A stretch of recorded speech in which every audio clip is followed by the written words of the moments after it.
Geceler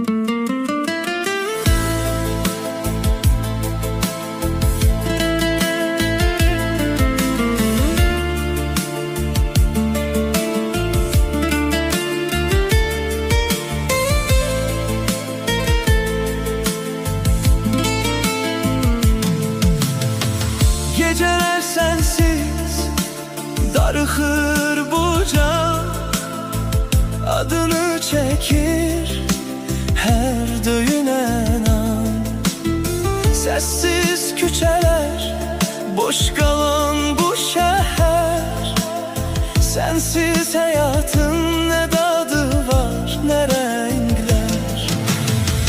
Sen bana aitsen, kalbimdeysen, her nefesimde gizlenen sensen.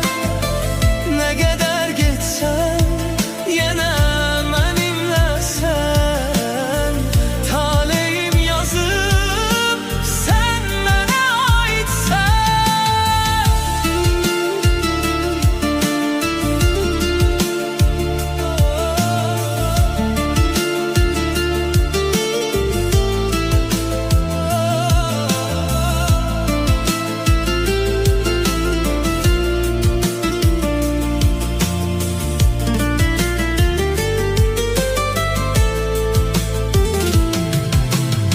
Gözlerim düşür yuxular